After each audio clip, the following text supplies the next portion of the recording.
നമസ്കാരം. പകൽ വാർത്ത ആരംഭിക്കുന്നു. ആദ്യം നോക്കാം പ്രധാന തലക്കെട്ട്. നെടുമങ്ങാട് 1.5 വയസ്സുകാരനെ ഭിത്തിയിൽ തലയിടിപ്പിച്ചു കൊന്ന കൊടും ക്രൂരനെ തെളിവെടുപ്പിനിടെ കൈകാര്യം ചെയ്ത് നാട്ടുകാർ. പോലീസ് വലയം ഭേദിച്ചു മർദ്ദിച്ചു. കുറ്റം സമ്മതിച്ച് കുഞ്ഞിന്റെ അമ്മയുടെ രണ്ടാം ഭർത്താവ് കൊന്നത് നിർത്താതെ കരഞ്ഞതിനാലെന്ന മൊഴി. അമ്മ അഷിതയുടെ അറസ്റ്റും രേഖപ്പെടുത്തി.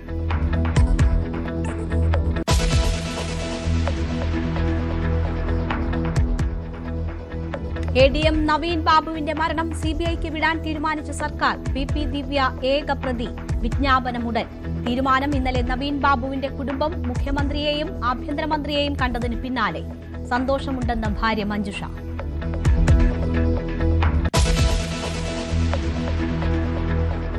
CMRL എക്സാലോജിക് കേസിൽ ഇഡിക്കും CMRLനും നാളെ കോടതിയിൽ നിർണായകം. അന്വേഷണം സ്റ്റേ ചെയ്യണമെന്ന് CMRL. ആക്രമണം ചൂണ്ടിക്കാട്ടി നിലപാട് കടുപ്പിക്കാൻ ഇഡി. പിണറായിയുടെ വീടിന് മുന്നിൽ ഇഡി ഉദ്യോഗസ്ഥരെ ആക്രമിച്ച കേസിൽ SFI ജില്ലാ പ്രസിഡന്റും പിടിയിൽ.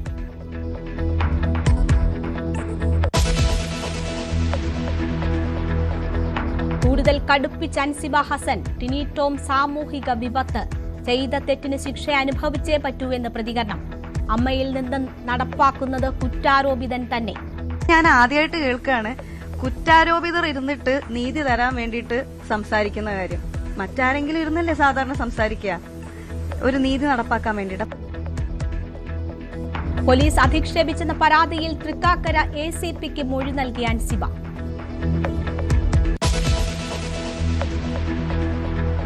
സംസ്ഥാനത്ത് പലയിടത്തും മഴ തുടരുന്നു. തെക്ക് പടിഞ്ഞാറൻ മൺസൂൺ കന്യാകുമാരി തീരത്തെത്തിയെന്ന് കാലാവസ്ഥാ കേന്ദ്രം. ബുധനാഴ്ചയോടെ കേരളത്തിലും കാലവർഷമെത്തും. കണ്ണൂരിൽ കാറിന് മുകളിലേക്ക് തെങ്ങ് വീണു. തലസ്ഥാനത്ത് ഓവുചാലുകളിൽ വെള്ളക്കെട്ടുണ്ടായിട്ടില്ലെന്ന് മേയർ VV രാജേഷ്.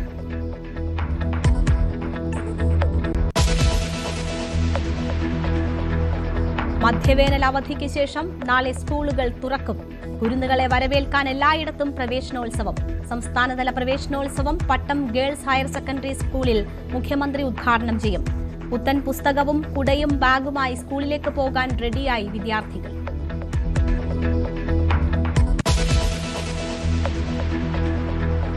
കർണാടകയിൽ DK ശിവകുമാർ ബുധനാഴ്ച മുഖ്യമന്ത്രിയാകും.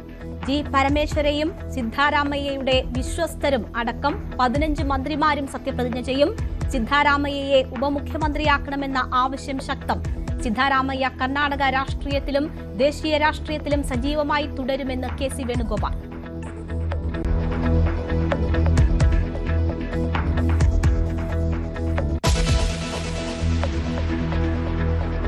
ബംഗാളിൽ തൃണമൂൽ BJP പോര് കടുത്തു. തൃണമൂൽ നേതാവ് അഭിഷേക് ബാനർജിക്ക് പിന്നാലെ കല്യാൺ ബാനർജിയെയും ആക്രമിച്ചു. പോലീസ് നോക്കി നിൽക്കെ തലയ്ക്കടിച്ചു വീഴ്ത്തിയ ആൾക്കൂട്ടം.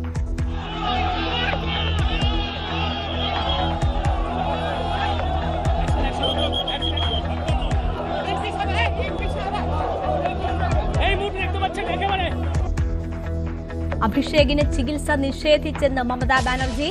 BJP അധികാരത്തിൽ നിന്ന് പോകുമ്പോൾ കാണിച്ചു തരാമെന്ന് ആശുപത്രി മേധാവിക്ക് ഭീഷണി.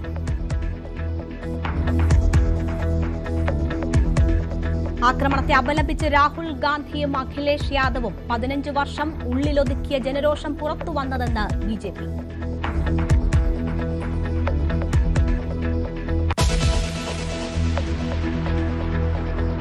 ഇറാനുമായുള്ള സമാധാന കരാറിൽ ഭേദഗതികൾ വരുത്താൻ ട്രംപ് നിർദ്ദേശിച്ചതായി സൂചന.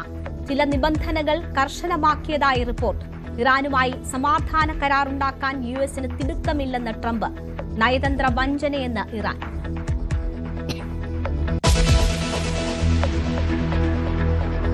IPL ഫൈനൽ ഇന്ന്. റോയൽ ചലഞ്ചേഴ്സ് ഗുജറാത്ത് ടൈറ്റൻസ് പോരാട്ടം രാത്രി 7:30 അഹമ്മദാബാദിൽ. വിരാട് കോഹ്ലിയിൽ പ്രതീക്ഷയർപ്പിച്ച് RCB. ഗുജറാത്തിന്റെ കരുത്ത് ശുഭ്മാൻ ഗിൽ.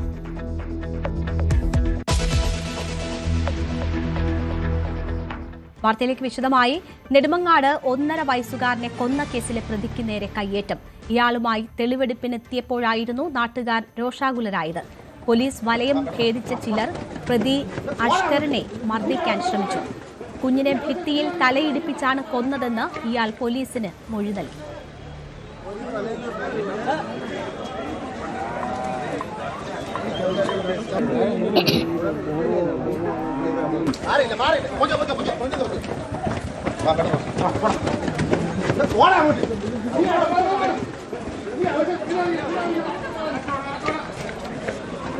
നെടുമങ്ങാടിലെ അഖിൽ ദമ്പതികളുടെ 1.5 വയസ്സായ അർഷിത്തിനെ കൊലപ്പെടുത്തിയ സംഭവത്തിൽ രണ്ടാനച്ഛനായ അഷ്കറിനെ വീട്ടിലെത്തിച്ച് തെളിവെടുപ്പ് നടത്തി. ഇയാളെ എത്തിച്ചപ്പോൾ രോഷാകുലരായ ജനങ്ങൾ ഇദ്ദേഹത്തെ കയ്യേറ്റം ചെയ്ത ഒരു സാഹചര്യമുണ്ടായി. അതിനു മുമ്പ് തന്നെ ഇയാളുടെ അഷ്കറിൻ്റെ വാഹനം അടിച്ചു തകർത്ത സാഹചര്യവും ഉണ്ടായി. ഇന്ന് രാവിലെയായിരുന്നു പോലീസ് ഇദ്ദേഹത്തെ വീട്ടിലെത്തിച്ചതും തെളിവെടുപ്പ് നടത്തിയതും. കഴിഞ്ഞ വെള്ളിയാഴ്ചയായിരുന്നു ആഹാരം തൊണ്ടയിൽ കുടുങ്ങി എന്ന വ്യാജേന ഈ 1.5 വയസ്സുകാരനെ അഷ്കർ ആശുപത്രിയിൽ എത്തിക്കുന്നതും തുടർന്ന് മരണത്തിന് കീഴടങ്ങുന്നതും. അപ്പോൾ തന്നെ ബന്ധുക്കളുടെ പരാതി ഉണ്ടായിരുന്നു. ഈ പറയുന്നത് കൊലപാതകമാണ്, ഇതിൽ ദുരൂഹതയുണ്ടെന്നുള്ള പരാതി ഉണ്ടായിരുന്നു. കാരണം ഏതാനും മാസങ്ങൾക്ക് മുമ്പാണ് ഈ പറയുന്ന അഖിലയും അഷ്കറും വാടക വീട്ടിലേക്ക് മാറുന്നത്. ഈ മാറിയ സമയം മുതൽ തന്നെ ഈ കുട്ടിയുടെ ദേഹത്തുണ്ടാകുന്ന പരിക്കുകൾ ബന്ധുക്കൾക്ക് ഏറെ ദുരൂഹത സൃഷ്ടിച്ചിരുന്നു. 1.5 വർഷം മുമ്പ് അഖിൽ മരിക്കുന്നു, അതായത് അഖിലയുടെ ഭർത്താവ് മരിക്കുന്നു. മരിച്ചതിന് ശേഷമാണ് ഈ അഷ്കറുമായി അഖില ബന്ധത്തിലേർപ്പെടുന്നതും തുടർന്ന് ഒന്നിച്ച് താമസിക്കുന്നതും. ഈ താമസിച്ച നാൾ മുതൽ തന്നെ ഈ പറയുന്ന കുട്ടിയെ ഇദ്ദേഹം ഉപദ്രവിക്കുന്ന ഒരു പശ്ചാത്തലം ഉണ്ടായിരുന്നുവെന്ന് ഈ അഖിലയുടെ മാതാവ് തന്നെ നമ്മളോട് പറഞ്ഞ ഒരു സാഹചര്യം ഉണ്ടായിരുന്നു. ഒപ്പം അഖിലിൻ്റെ അച്ഛനും ഈ കുട്ടിയെ വിട്ടു നൽകണമെന്ന് ആവശ്യപ്പെട്ട് മകൻ്റെ ചെറുമകനെ വിട്ടു നൽകണമെന്ന് ആവശ്യപ്പെട്ട് പോലീസിനെ സമീപിച്ചൊരു പശ്ചാത്തലം ഉണ്ടായിരുന്നു. ഇതെല്ലാം ഒത്തുനിൽക്കുന്ന സമയത്തായിരുന്നു. കാരണം ഇതിനൊക്കെ ഒരു അവസാനം ഉണ്ടായി. കുട്ടിയെ ഇവർക്ക് ബന്ധുക്കൾക്ക് വിട്ടു നൽകുന്ന ഒരു പശ്ചാത്തലം ഉണ്ടാകും എന്നൊരു സാഹചര്യത്തിൽ നിൽക്കുമ്പോഴായിരുന്നു കുട്ടിയുടെ മരണം സംഭവിക്കുന്നത്. ഈ കുട്ടിയെ ആശുപത്രിയിൽ എത്തിച്ചപ്പോൾ തന്നെ ബന്ധുക്കൾ പരാതിയുമായി രംഗത്തെത്തി ഇതിൽ ദുരൂഹതയുണ്ടെന്ന്. മൃതദേഹ പരിശോധനയിലും ഒപ്പം പോസ്റ്റ്മോർട്ടം റിപ്പോർട്ടിൻ്റെ പ്രാഥമിക റിപ്പോർട്ടുകൾ പരിശോധിച്ചപ്പോഴുമൊക്കെയും ഈ കുട്ടി ക്രൂരമായ മർദ്ദനത്തിന് ഇരയായിരുന്നുവെന്ന് പോലീസിന് മനസ്സിലാക്കാൻ കഴിഞ്ഞു. 51-ലധികം മുറിപ്പാടുകളാണ് ഈ പിഞ്ചു ശരീരത്തിൽ ഉണ്ടായിരുന്നു എന്നുള്ളതാണ് പോലീസിന് കണ്ടെത്താൻ കഴിഞ്ഞത്. തുടർന്ന് അയാളെ ചോദ്യം ചെയ്തപ്പോൾ ഇതൊക്കെ സമ്മതിക്കുകയായിരുന്നു. കുട്ടിയെ ക്രൂരമായി മർദ്ദിച്ചിരുന്നുവെന്നും തലയൊക്കെ ചുവരിൽ അടിക്കുന്ന ഒരു സാഹചര്യം ഉണ്ടായിരുന്നെന്നും ജനനേന്ദ്രിയത്തിൽ ഉൾപ്പെടെ മുറിവ് ഉണ്ടാക്കിയെന്നൊക്കെ ഉള്ള മൊഴികൾ പോലീസിന് നൽകിയിരുന്നു. ഇതൊക്കെ സമാഹരിച്ചുകൊണ്ട് ഇയാൾ നൽകിയ മൊഴിയെല്ലാം സമാഹരിച്ചുകൊണ്ട് നടത്തിയ ഒരു അന്വേഷണത്തിൻ്റെ തെളിവെടുപ്പായിരുന്നു ഈ പറയുന്ന വീട്ടിലെത്തിയപ്പോൾ ഈ കുട്ടിയെ ഉപദ്രവിക്കാൻ ഉപയോഗിച്ചിരുന്ന സാധനങ്ങളും അവിടെ നിന്ന് കണ്ടെത്തിയിരുന്നു. അത് സമീപത്തെ പറമ്പിൽ നിന്നാണ് പോലീസ് കണ്ടെത്തിയിരുന്നത് എന്നാണ് നമുക്ക് മനസ്സിലാക്കാൻ കഴിയുന്നത്. എന്തായാലും ഇപ്പോൾ ഈ സംഭവവുമായി ബന്ധപ്പെട്ട് കുഞ്ഞിൻ്റെ അമ്മ അഖിലയും പോലീസ് കസ്റ്റഡിയിലാണ്. ഇവരുടെയും അറസ്റ്റ് രേഖപ്പെടുത്തിയിട്ടുണ്ട്. ഇത് മാത്രം പോരാ, ഇവിടെ വന്നു പോകാറുള്ള ഒരു അനു എന്ന് പറയുന്ന ഒരു യുവതിയുണ്ട്. ആ യുവതിക്ക് നേരെയും അന്വേഷണം നടത്തണം എന്നുള്ളതാണ് നാട്ടുകാരുടെ ആവശ്യം. എന്തായാലും നാട്ടുകാർ ഈ വിഷയത്തിൽ വളരെ രോഷാകുലരായി നിൽക്കുന്ന ഒരു സാഹചര്യമാണ്. പോലീസിൻ്റെ ഭാഗത്തു നിന്ന് നമുക്ക് മനസ്സിലാക്കാൻ കഴിയുന്നത് സംഭവവുമായി കേസിൻ്റെ അന്വേഷണവുമായി ഈ അഷ്കർ സഹകരിക്കുന്നില്ല എന്നുള്ളതാണ്. ഇദ്ദേഹത്തെ കൂടുതൽ ചോദ്യം ചെയ്യേണ്ടത് ആവശ്യമുണ്ടെന്നും പോലീസ് പറയുന്നുണ്ട്. എന്തായാലും ഇന്ന് നെടുമങ്ങാട് കോടതിയിൽ ഇരുവരെയും ഹാജരാക്കും. അതിനുശേഷം കസ്റ്റഡി അപേക്ഷ വാങ്ങിയതിന് ശേഷമായിരിക്കും കൂടുതൽ തുടർ നടപടിയും തുടരന്വേഷണവും. അതേസമയം ഇന്നലെ പോസ്റ്റ്മോർട്ടം നടപടികൾക്ക് ശേഷം കുഞ്ഞിൻ്റെ മൃതദേഹം അഖിലിൻ്റെ മാതാപിതാക്കൾക്ക് നൽകിയിരുന്നു. വീട്ടിൽ മതാചാരപ്രകാരമുള്ള സംസ്കാര ചടങ്ങുകളും നടന്നിരുന്നു. അരുൺ മോഹൻ, ന്യൂസ് 18, നെടുമങ്ങാട്. 1.5 വയസ്സ് മാത്രം പ്രായമുള്ള കുഞ്ഞിൻ്റെ ശരീരത്തിൽ മരണകാരണമായതുൾപ്പെടെ 51 മുറിവുകളാണ് കണ്ടെത്തിയത്. അതിൻ്റെ രോഷമാണ് ഇന്ന് ജനങ്ങൾ അവിടെ തെളിവെടുപ്പിനെത്തിച്ചപ്പോൾ കാണിച്ചതും.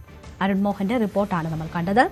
മറ്റൊരു പ്രധാന വാർത്തയിലേക്ക്. ADM നവീൻ ബാബുവിന്റെ മരണത്തിൽ അന്വേഷണം CBIക്ക് വിടാൻ സംസ്ഥാന സർക്കാർ തീരുമാനിച്ചിരിക്കുന്നു.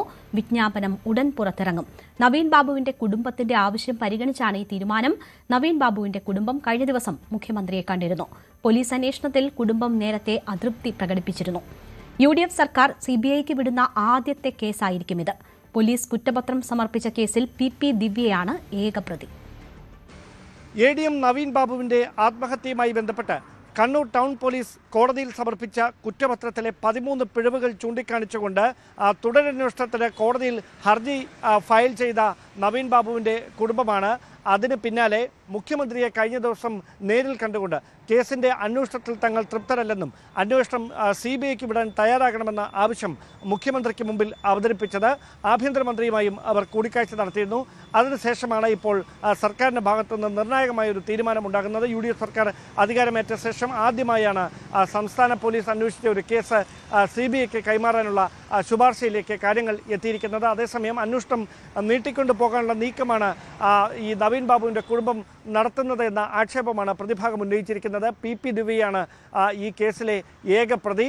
PP ദിവ്യയെ പ്രതി ചേർത്തുകൊണ്ടായിരുന്നു പോലീസ് കുറ്റപത്രം കോടതിയിൽ സമർപ്പിക്കുകയും ചെയ്തത്. എന്നാൽ ഇതിൽ പിഴവുകളുണ്ടെന്ന് ചൂണ്ടിക്കാണിച്ചുകൊണ്ട് നവീൻ ബാബുവിൻ്റെ ഭാര്യ മഞ്ജുഷ കോടതിയിൽ ഹർജി ഫയൽ ചെയ്തതിന് പിന്നാലെ തുടരന്വേഷണത്തിന് ഉത്തരവിട്ടിരുന്നു. അങ്ങനെ 13 പുതിയ സാക്ഷികളെ ചേർത്തുകൊണ്ട് പോലീസ് കോടതിയിൽ തുടരന്വേഷണ റിപ്പോർട്ട് സമർപ്പിച്ചിട്ടുണ്ട്. അതിന് പിന്നാലെയാണ് അതിലും തൃപ്തരല്ല എന്ന് ചൂണ്ടിക്കാണിച്ചുകൊണ്ട് മഞ്ജുഷയും മറ്റ് കുടുംബാംഗങ്ങളും കോടതിയെ വീണ്ടും മുഖ്യമന്ത്രിയെ സമീപിക്കുന്ന സാഹചര്യമുണ്ടായത്. CBI അന്വേഷണം നടത്തുന്നതിലൂടെ മാത്രമേ നവീൻ ബാബുവിൻ്റെ മരണത്തിലേക്ക് നയിച്ച യഥാർത്ഥ വസ്തുതകൾ പുറത്തു വരികയുള്ളൂ. PP ദിവ്യ ഏത് തരത്തിലാണ് നവീൻ ബാബുവിനെ ആത്മഹത്യയിലേക്ക് നയിക്കുന്ന തരത്തിൽ സമ്മർദ്ദം ചെലുത്തിയത്, ഇതടക്കമുള്ള കാര്യങ്ങളിൽ വിശദമായ അന്വേഷണം വേണമെന്നാണ് ആവശ്യം. അതോടൊപ്പം നവീൻ ബാബുവിനെതിരെ ഉയർന്ന അഴിമതി ആരോപണങ്ങളെ സംബന്ധിച്ചും വിശദമായ അന്വേഷണം നടത്തണമെന്ന ആവശ്യം കുടുംബം മുമ്പോട്ട് വച്ചിട്ടുണ്ട്. ഇതെല്ലാം കണക്കിലെടുത്തുകൊണ്ടാണ് ആഭ്യന്തര മന്ത്രിയുമായി കൂടിയാലോചിച്ച ശേഷം മുഖ്യമന്ത്രിയുടെ ഓഫീസിൽ നിന്ന് കേസിൻ്റെ അന്വേഷണം CBIക്ക് ശുപാർശ ചെയ്യുന്നൊരു തീരുമാനത്തിലേക്ക് എത്തുന്നത്. ഇനി ഈ വിഷയത്തിൽ തീരുമാനമെടുക്കേണ്ടത് CBI തന്നെയായിരിക്കും, അന്വേഷണം നടത്തണമോ വേണ്ടയോ എന്ന കാര്യത്തിൽ. എന്തായാലും UDFനെ സംബന്ധിച്ച് രാഷ്ട്രീയമായി കൂടി ഈ കേസ് വഴിമാറുന്ന ഒരു സാഹചര്യമാണ് ഇപ്പോൾ നിർണായകമായ ഈ തീരുമാനത്തിലൂടെ ഉണ്ടായിരിക്കുന്നത്. CBI അന്വേഷണത്തിൽ സന്തോഷമുണ്ടെന്നും ഇത്ര പെട്ടെന്ന് തീരുമാനമുണ്ടാകുമെന്ന് പ്രതീക്ഷിച്ചില്ല എന്നും നവീൻ ബാബുവിന്റെ ഭാര്യ മഞ്ജുഷ പറഞ്ഞു. മുഖ്യമന്ത്രിയെയും ആഭ്യന്തരമന്ത്രിയെയും നേരിൽ കണ്ട് സംസാരിച്ചിരുന്നു. ഇനി ഒരുപാട് പ്രതീക്ഷകളുണ്ടെന്നും മഞ്ജുഷ പറഞ്ഞു. അത് വളരെയധികം ആശ്വാസകരമാണ്. കഴിഞ്ഞ ദിവസം ഞങ്ങൾ നിവേദനം നൽകാൻ ബഹുമാനപ്പെട്ട മുഖ്യമന്ത്രിയും ബഹുമാനപ്പെട്ട ആഭ്യന്തര വകുപ്പ് മന്ത്രിയും നേരിൽ കണ്ടിരുന്നു. അന്നേരം വളരെയധികം പോസിറ്റീവായിട്ടുള്ള പ്രതികരണമായിരുന്നു അവരുടെ ഭാഗത്തുനിന്ന്. ഇത്രയും പെട്ടെന്നൊരു നടപടിയിലേക്ക് പോകുമെന്ന് പ്രതീക്ഷിച്ചില്ല. വളരെയധികം സന്തോഷമുണ്ട്.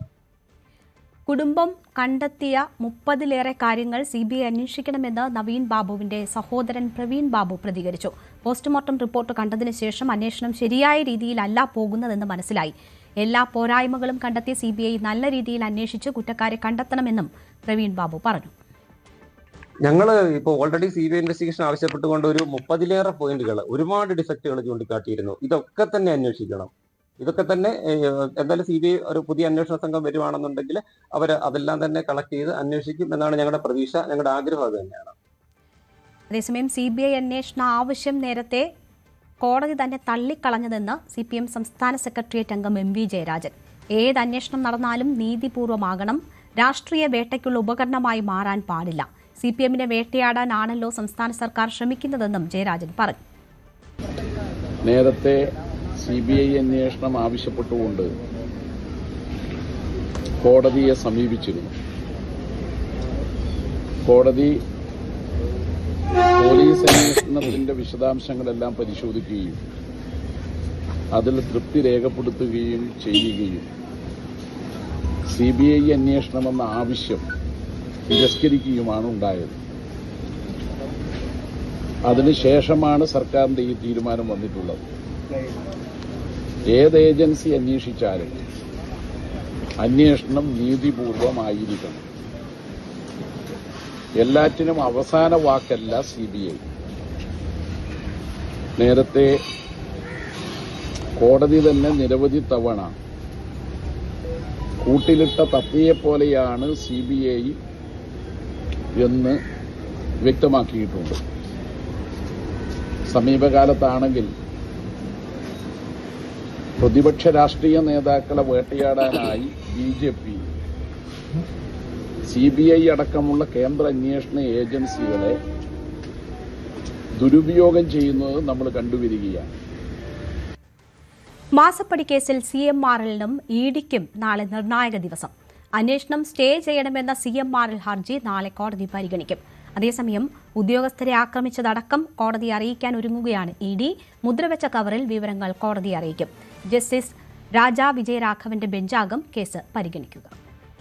മാസപ്പടി കേസുമായി ബന്ധപ്പെട്ടുകൊണ്ടുള്ള ED നടപടികളുടെ ഒരു തുടർച്ച അത് വരും ദിവസങ്ങളിൽ ഹൈക്കോടതിയിലും ഉണ്ടാവുകയാണ്. ഹൈക്കോടതിയിൽ ED നടപടികളെ ചോദ്യം ചെയ്തുകൊണ്ടാണ് CMRL സമർപ്പിക്കുന്ന ഹർജി പരിഗണനയിലേക്ക് വരുന്നത്. CMRL അതിൽ ചൂണ്ടിക്കാണിക്കുന്നത് EDക്ക് ഇതുമായി ബന്ധപ്പെട്ടുകൊണ്ടുള്ള ഒരു നടപടികളിലേക്ക് കടക്കുന്നതിനുള്ള കാരണങ്ങളില്ല. കാരണം ED ഇപ്പോൾ അന്വേഷിക്കുന്നത് പലതും തന്നെ ഊഹാപോഹങ്ങളുടെ പേരിലാണ് തങ്ങൾക്കെതിരായ നടപടികൾ വന്നിരിക്കുന്നത്. തങ്ങൾ എക്സാലോജിക്കുമായി ബന്ധപ്പെട്ടുകൊണ്ടുള്ള ഇടപാടുകളെല്ലാം തന്നെ വളരെ കൃത്യവും സുതാര്യവുമായ കാര്യങ്ങളും ഇടപെടലും മാത്രമാണ് ഉണ്ടായിരിക്കുന്നത്. പണം കൈമാറിയത് അടക്കമുള്ള കാര്യങ്ങളിൽ വ്യക്തമായ രേഖകളും എല്ലാം ഉണ്ട്. അങ്ങനെ കാര്യങ്ങൾ ഇതായിരിക്കുമ്പോൾ പോലും അതിൽ കള്ളപ്പണ ഇടപാടുകൾ അടക്കമുള്ള കാര്യങ്ങളാണ് ഇവർ ആരോപിക്കുന്നതും ആക്ഷേപിക്കുന്നതുമെല്ലാം. ഇതിന് വ്യക്തമായ ഒരു തെളിവോ കാര്യങ്ങളോ ഒന്നുമില്ല. എങ്കിലും ഇത് പലരും പറയുന്ന പോലെ ഊഹാപോഹങ്ങളുടെ കാര്യങ്ങൾ പറഞ്ഞുകൊണ്ട് കേസെടുക്കുന്ന ഒരു നടപടികളിലേക്കാണ് ഇപ്പോൾ ED പോയിരിക്കുന്നതും അതിനെ തുടർന്നാണ് ഈ റെയ്ഡുകളും കാര്യങ്ങളും എല്ലാം ഉണ്ടായിരിക്കുന്നതുമെന്നാണ് CMRL പറയുന്നത്. മറ്റൊന്നുകൂടി അവർ ചൂണ്ടിക്കാണിക്കുന്നത് ഇതിൽ SFIയുടെ അന്വേഷണം നടക്കുന്നുണ്ട്. അതൊരു കേന്ദ്ര ഏജൻസി തന്നെയാണ്. സീരിയസ് ഫ്രോഡ് ഇൻവെസ്റ്റിഗേഷൻ എന്ന് പറഞ്ഞ ഏജൻസി അടക്കമുള്ള കാര്യങ്ങൾ അന്വേഷണം നടന്നു. ഇത് സമാനമായ രീതിയിലുള്ള കാര്യങ്ങളിലാണ് ഈ അന്വേഷണം എല്ലാം തന്നെ നടക്കുന്നത്. ഒരു വിഷയത്തിൽ 2 ഏജൻസികളാണ് ഇതുമായി ബന്ധപ്പെട്ടുകൊണ്ട് അന്വേഷണം നടത്തുന്നത്. അപ്പോൾ അതിൽ ഒരേ കാര്യങ്ങൾ തന്നെ 2 ഏജൻസികൾ അന്വേഷിക്കുന്നതിനെ അടക്കം അതിൻ്റെ സാങ്കേതിക അടക്കം CMRL ചോദ്യം ചെയ്യുന്നുണ്ട്. മുതിർന്ന അഭിഭാഷകരടക്കം CMRL വേണ്ടി കോടതിയിൽ എത്താനുള്ളൊരു സാധ്യതയാണ് നിലനിൽക്കുന്നത്. കാരണം നേരത്തെ സിംഗിൾ ബെഞ്ച് ഹർജി തള്ളുകയും അതിനെ തുടർന്ന് മണിക്കൂറുകളുടെ വ്യത്യാസത്തിലാണ് പിന്നീട് വലിയ രീതിയിലുള്ള EDയുടെ പരിശോധന വ്യാപകമായി നടക്കുകയും ചെയ്തത്. അപ്പോൾ ഇനി അത് തടയാനുള്ള പ്രതിരോധിക്കാനുള്ള മുഴുവൻ ശ്രമങ്ങളാണ് CMRLൻ്റെ ഭാഗത്തുനിന്ന് ഉണ്ടാവുകയും ചെയ്യുന്നത്. അതേസമയം ഈ പരിശോധനയ്ക്കിടെ തങ്ങൾക്ക് നേരിട്ട അനുഭവങ്ങളടക്കം തങ്ങൾക്കെതിരായ ആക്രമണ സംഭവങ്ങൾ അടക്കമുള്ള കാര്യങ്ങൾ ED കോടതിയിൽ വ്യക്തമാക്കുമെന്നാണ് അറിയാനായിട്ട് സാധിക്കുന്നത്. ഒപ്പം ഈ പരിശോധനയ്ക്കിടയിൽ കണ്ടെത്തിയ തെളിവുകളുണ്ട്, ചില ഡിജിറ്റൽ എവിഡൻസുകൾ അടക്കമുള്ളവ തങ്ങളുടെ പക്കലുണ്ട് എന്ന് ED പറയുന്നു. അതുമാത്രവുമല്ല, CMRL പറയുന്നത് പോലെ യാതൊരു തെളിവുകളുമില്ലാതെയാണ് ഈ അന്വേഷണത്തിലേക്ക് കടന്നതെന്ന് അവരുടെ വാദമുണ്ട്. അത് നിരർത്ഥകമാണ്. അത്തരം കാര്യങ്ങളല്ല, തങ്ങളുടെ പക്കൽ ആവശ്യത്തിന് തെളിവുകളുണ്ട് എന്നതും ED ചൂണ്ടിക്കാട്ടും. അത് ഒരു സീൽ ചെയ്ത കവറിൽ ED ഹൈക്കോടതിക്ക് മുൻപാകെ തെളിവായി സമർപ്പിക്കുമെന്നാണ് നമ്മൾ മനസ്സിലാക്കുന്നത്. ഇതിൽ EDക്ക് വേണ്ടിയും മുതിർന്ന അഭിഭാഷകർ തന്നെയും നാളെ കോടതിയിലെത്താനുള്ള സാധ്യതയാണുള്ളത്. അഡീഷണൽ അറ്റോർണി ജനറൽ തന്നെ കോടതിയിലെത്തിക്കുമെന്ന സൂചനയും നിലനിൽക്കുന്നുണ്ട്. ഡാനി പോളിന്റെ റിപ്പോർട്ടാണ് കണ്ടത്. ED ഉദ്യോഗസ്ഥരെ ആക്രമിച്ച കേസിൽ ഒരാൾ കൂടി അറസ്റ്റിലായിരിക്കുന്നു. SFI തിരുവനന്തപുരം ജില്ലാ പ്രസിഡന്റ് വിജയ് വിമലാണ് അറസ്റ്റിലായത്. ആറ്റിങ്ങലിനടുത്ത് അഞ്ചുതെങ്ങിൽ നിന്നാണ് ഇയാളെ പിടികൂടിയത്. കേസിൽ കഴിഞ്ഞ ദിവസം കോടതിയിൽ CPMന് വലിയ തിരിച്ചടി നേരിട്ടിരുന്നു. ആസൂത്രിത ആക്രമണമാണ് നടന്നതെന്നും ഇതിന് പ്രഥമദൃഷ്ട്യാ തെളിവുണ്ടെന്നും ജാമ്യാപേക്ഷ നിരസിച്ചുകൊണ്ടുള്ള ഉത്തരവിൽ പരാമർശമുണ്ട്. ED ഉദ്യോഗസ്ഥർക്ക് നേരെ ഉണ്ടായ ആക്രമണത്തിൽ പ്രതികളെ തേടി പോലീസ് പ്രവർത്തകരുടെ വീട് കയറി ഇറങ്ങുന്നത് ജനാധിപത്യ വിരുദ്ധമെന്ന് DYFI ആരോപിച്ചു. താരസംഘടനയായ അമ്മയിലെ തർക്കങ്ങൾ നിയമ നടപടികളിലേക്ക്. ലക്ഷ്മി പ്രിയയ്ക്കും പോലീസിനുമെതിരായ അൻസിബയുടെ പരാതിയിൽ ഇന്ന് മൊഴിയെടുത്തു. നാളെ 11 മണിക്ക് ലക്ഷ്മി പ്രിയയോട് ഹാജരാകണമെന്ന് പോലീസ് നിർദ്ദേശിച്ചു. പരാതിയിൽ നിലവിൽ കേസ് രജിസ്റ്റർ ചെയ്തിട്ടില്ലെന്ന് തൃക്കാക്കര അസിസ്റ്റന്റ് കമ്മീഷണർ അറിയിച്ചു. അതേസമയം നടൻ ടിനി ടോം സാമൂഹിക വിപത്താണെന്നും ടിനിക്കെതിരെ നിയമ നടപടികളുമായി മുന്നോട്ടു പോകുമെന്നും അൻസിബ ഹസൻ പറഞ്ഞു. സംഘടനയായ അമ്മയിലെ അംഗങ്ങൾ തമ്മിലുള്ള പൊട്ടിത്തെറി ഇപ്പോൾ അത് പോലീസ് സ്റ്റേഷൻ വരെ എത്തിയിരിക്കുന്നു എന്നതാണ്. നടി അൻസിബ ഹസൻ നൽകിയ പരാതിയിലാണ് ഇപ്പോൾ ഒരു തുടർ നടപടികൾ ഉണ്ടായിരിക്കുന്നത്. നേരത്തെ അൻസിബയ്ക്കെതിരെ നടി ലക്ഷ്മി പ്രിയ ഒരു പരാതി നൽകിയിരുന്നു. ഇതിൻ്റെ ഭാഗമായി തന്നെ പോലീസ് സ്റ്റേഷനിലേക്ക് തൃപ്പൂണിത്തുറ ഹിൽ പാലസ് പോലീസ് സ്റ്റേഷനിലേക്ക് വിളിച്ചു വരുത്തുകയും അവിടെ വെച്ച് ചോദ്യം ചെയ്യുകയും ചെയ്തു എന്ന് അവർ പറഞ്ഞിരുന്നു.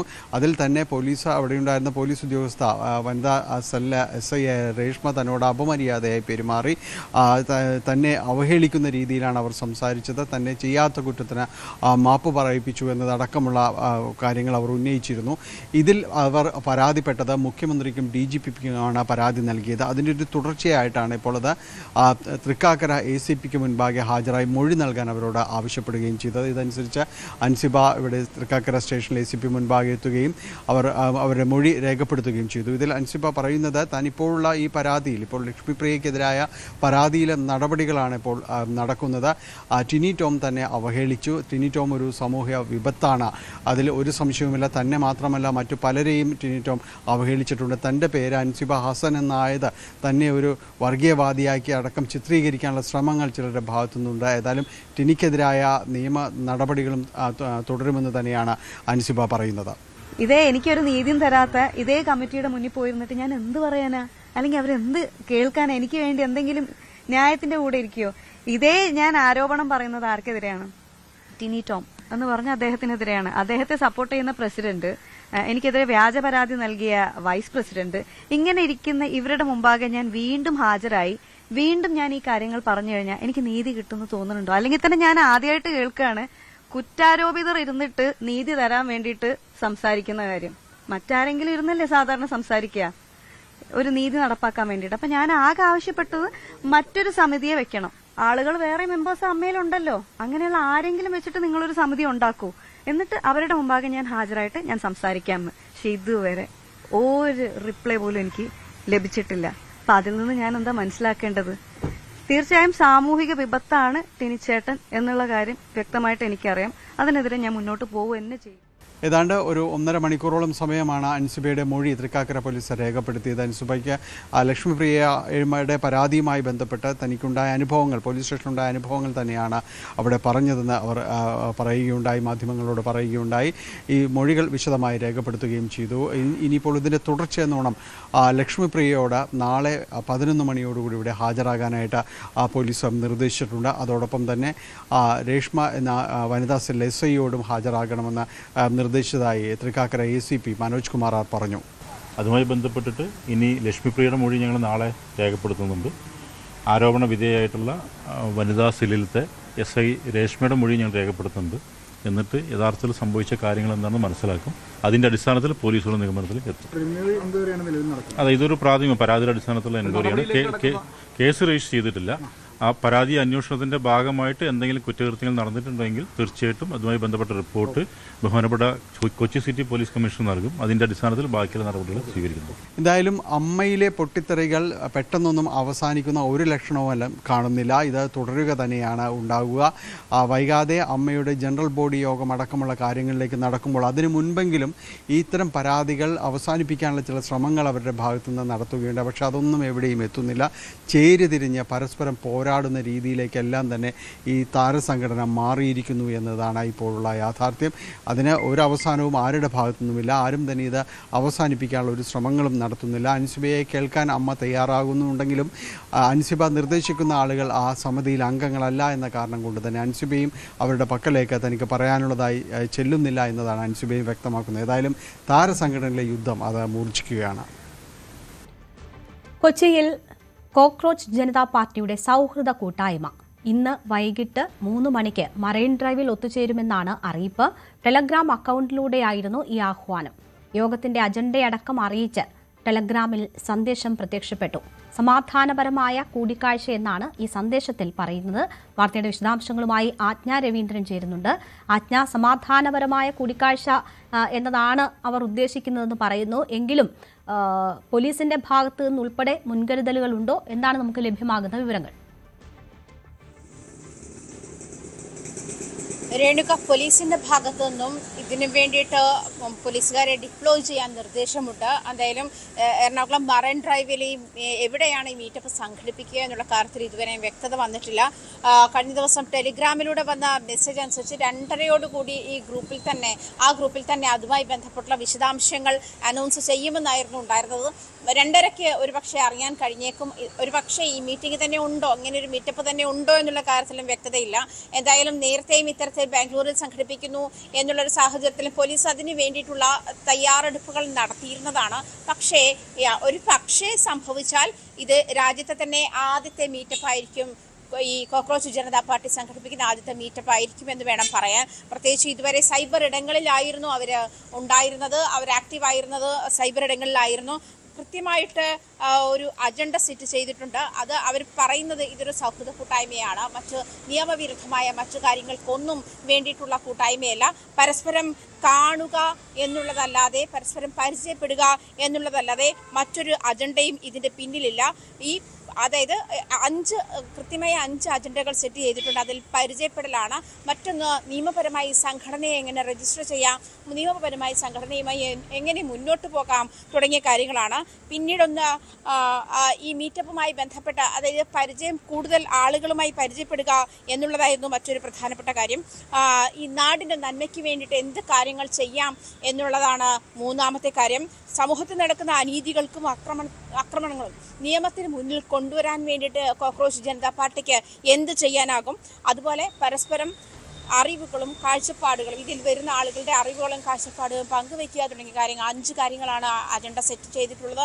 ഈ ഒരു സാഹചര്യത്തിൽ കോക്രോച്ച് ജനതാ പാർട്ടി ഇത്തരത്തിലൊരു മീറ്റപ്പ് അനൗൺസ് ചെയ്യുന്ന സാഹചര്യത്തിൽ വലിയ ആകാംക്ഷയുണ്ട് ആളുകൾക്ക്. ഇത് എങ്ങനെ സംഘടിപ്പിക്കും, എന്തായിരിക്കും ഉദ്ദേശം, അത്തരത്തിലൊരു ആകാംക്ഷയുണ്ട്.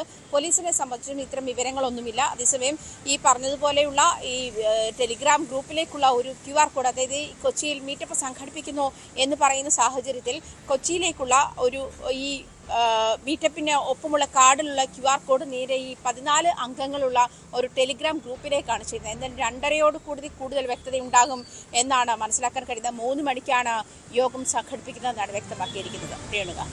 ആജ്ഞ രവീന്ദ്രനാണ് വിവരങ്ങൾ നൽകിയത്. കർണാടകയിൽ DK ശിവകുമാർ സർക്കാർ ബുധനാഴ്ച സത്യപ്രതിജ്ഞ ചെയ്ത് അധികാരമേൽക്കും. 15 മന്ത്രിമാർ സത്യപ്രതിജ്ഞ ചെയ്യും. യതീന്ദ്ര സിദ്ധരാമയ്യയ്ക്ക് ഉപമുഖ്യമന്ത്രി പദം നൽകണമെന്ന ആവശ്യം ശക്തമാണ്. നേരത്തെ ഉപമുഖ്യമന്ത്രിയായിരുന്ന G. പരമേശ്വര, സിദ്ധരാമയ്യയുടെ നിയമ ഉപദേഷ്ടാവ് AS പൊന്നണ്ണ, സിദ്ധരാമയ്യയുടെ വിശ്വസ്തൻ MP പാട്ടീൽ, ബൈരതി സുരേഷ്, HC മഹാദേവപ്പ, പ്രിയങ്ക് ഖാർഗെ എന്നിവർ മന്ത്രിസഭയിലുണ്ടാകും. സിദ്ധരാമയ്യയ്ക്ക് വിശ്രമമില്ലെന്നും കർണാടക രാഷ്ട്രീയത്തിലും ദേശീയ തലത്തിലും സജീവമായി ഉണ്ടാകുമെന്നും KC വേണുഗോപാൽ പറഞ്ഞു. R. കിരൺ ബാബു ഉണ്ട് വാർത്തയുടെ വിശദാംശങ്ങളുമായി. കിരൺ, സുഗമമായ അധികാര കൈമാറ്റം അതിനുള്ള വഴി ഒരുങ്ങുന്നു എന്ന് വേണമോ മനസ്സിലാക്കാൻ, അതോ ഇനിയും തർക്കങ്ങൾ ബാക്കിയാണോ? രേണുക, എന്തായാലും മുഖ്യമന്ത്രി സ്ഥാനത്തിൽ തീരുമാനമായിരിക്കുന്നു. മന്ത്രിമാരുടെ കാര്യത്തിൽ ഇപ്പോഴും പൂർണ്ണമായും തീരുമാനമായിട്ടില്ല. പക്ഷേ ഏറെക്കുറെ അത്തരമൊരു ധാരണയിലേക്ക് തന്നെയാണ് അവിടെ നീങ്ങുന്നത്. പ്രധാനമായും 2028 കർണാടക നിയമസഭാ തെരഞ്ഞെടുപ്പ് നടക്കേണ്ടതുണ്ട്. അപ്പോൾ 28 തെരഞ്ഞെടുപ്പ് മുന്നിൽ കണ്ടുകൊണ്ട് ജാതി സമവാക്യങ്ങൾ, പ്രാദേശിക പ്രാതിനിധ്യം ഇതെല്ലാം ഉറപ്പാക്കിക്കൊണ്ട് മാത്രമേ അവിടെ ഒരു മന്ത്രിസഭ രൂപീകരിക്കാൻ കഴിയൂ. കാരണം കർണാടകയിലെ 2 പ്രബല സമുദായങ്ങളെ പ്രതിനിധീകരിക്കുന്ന ആളുകളാണ് സിദ്ധരാമയ്യ ആയാലും അതോടൊപ്പം തന്നെ DK ശിവകുമാർ ആയാലും. അപ്പോൾ ഈ ഇത്തരം ജാതി സമവാക്യങ്ങൾ കർണാടകയെ സംബന്ധിച്ച് അത് വളരെ പ്രധാനപ്പെട്ടത് കൂടിയാണ്. അതുകൂടി പാലിച്ചാണ് അവർ മന്ത്രിമാരെ തെരഞ്ഞെടുക്കുന്ന ഒരു രീതിയിലേക്ക് ഇപ്പോൾ കടന്നിരിക്കുന്നത്. അതിലൊരു അന്തിമമായ ലിസ്റ്റ് ആയിട്ടില്ല എങ്കിൽ പോലും ഏറെക്കുറെ അക്കാര്യത്തിലൊക്കെ ധാരണയായിട്ടുണ്ട്. ഇപ്പോഴത്തെ ഒരു ധാരണയനുസരിച്ച് യതീന്ദ്ര സിദ്ധരാമയ്യയുടെ മകൻ, അദ്ദേഹത്തിന് ഉപമുഖ്യമന്ത്രി സ്ഥാനം നൽകണം എന്നുള്ള ഒരു ആവശ്യത്തിലാണ് ഉറച്ചു നിൽക്കുന്നത്. ഏറെക്കുറെ അങ്ങനെ ഒരു തീരുമാനത്തിലേക്ക് പോകാൻ തന്നെയാണ് ഇപ്പോൾ നിലവിൽ സാധ്യതയുള്ളത്. മറ്റൊന്ന് AS പൊന്നണ്ണയാണ്, മുതിർന്ന കോൺഗ്രസ് നേതാവും സിദ്ധരാമയ്യയുടെ നിയമ ഉപദേഷ്ടാവുമായിരുന്നു.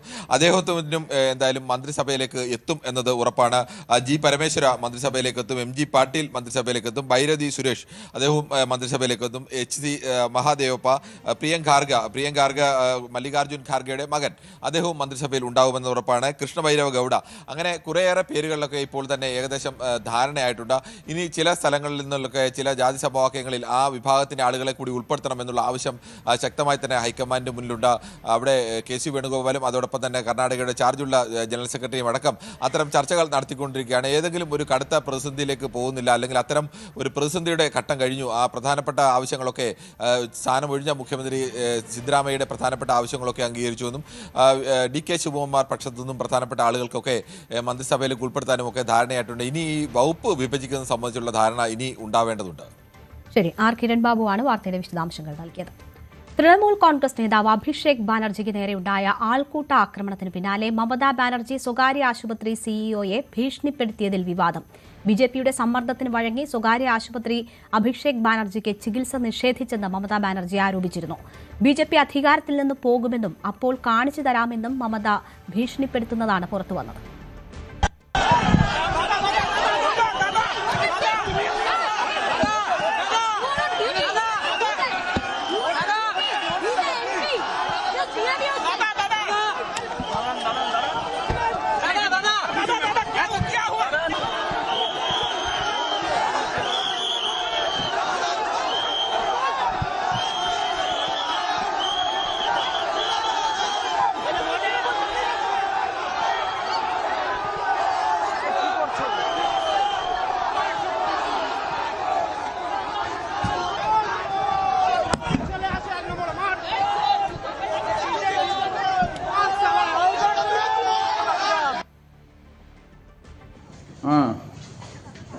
अरे यार 2 मिनट धरा यार, बिजी है.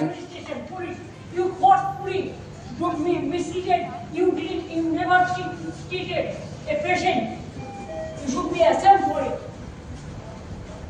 Everybody will remember this arrogance. Don't come with us. Shame to see you in your face. You are running the hospital. protecting the doctors. Because BJP is in power. Tomorrow if their central government is not there, then you will take care. For your health, you should be safe and sound. അതേസമയം അഭിഷേകിന് ഹൈദരാബാദിൽ ചികിത്സ നൽകാമെന്ന് അറിയിച്ച രാഹുൽ ഗാന്ധി വിളിച്ചിരുന്നു എന്നും മമതാ ബാനർജി പറഞ്ഞു. राहुल गांधी ने मेरे को फोन किया था. उन्होंने कहा दीदी कोई ममता जी कोई जरूरत है तो मेरे को बताना तो मैं उसको हैदराबाद में ले जा सकता है और कोई भी जगह पे. ये राहुल जी मेरे को फोन पे बताया. All the leaders are talking and I have seen Akhilesh Yadav. I have seen the tweet of including Omar, including other political parties also. Kapil Sibal ji, all Venugopal ji, all they have sent their tweets. So I have seen it. But I am told, but that time I was not in a mood to see because we are concerned about his health and his health condition is not that good. तो क्या उनको कहीं बाहर लेकर जाएंगे या घर में ट्रीटमेंट? और डॉक्टर एडवाइस करेंगे. ये तो अब देखा सलाइन लेके किसी को पेशेंट को घर ले जा सकता है, ऐसा इनह्यूमन है. തൃണമൂൽ കോൺഗ്രസ് നേതാവ് അഭിഷേക് ബാനർജിക്ക് പിന്നാലെ മുതിർന്ന നേതാവ് കല്യാൺ ബാനർജിക്കും ബിജെപി പ്രവർത്തകരുടെ മർദ്ദനമേറ്റു. ഹൂഗ്ലി ജില്ലയിലെ ചണ്ഡിതല പോലീസ് സ്റ്റേഷന് പുറത്ത് പോലീസിന്റെ സാന്നിധ്യത്തിലായിരുന്നു മർദ്ദനം. തലയ്ക്കാണ് അടിയേറ്റത്. കൂടുതൽ വിവരങ്ങളുമായി നാഷണൽ ഡെസ്കിൽ നിന്ന് ആർ കിരൺ ബാബു ചേരുന്നുണ്ട്. കിരൺ, ബംഗാളിൽ എന്തൊക്കെയാണ് സംഭവിക്കുന്നത്? 15 വർഷത്തെ ജനങ്ങൾ അനുഭവിച്ച ദുരിതത്തിനുള്ള മറുപടി എന്ന നിലയിൽ BJP ഒരു ഭാഗത്ത് ഈ ആക്രമണങ്ങളെ ന്യായീകരിക്കുന്നു. അതേസമയം ശക്തമായ ഭാഷയിൽ തന്നെ മമതാ ബാനർജി രംഗത്ത് വരുന്നത് കാണുന്നു. എന്തൊക്കെയാണ് സംഭവിക്കുന്നത്?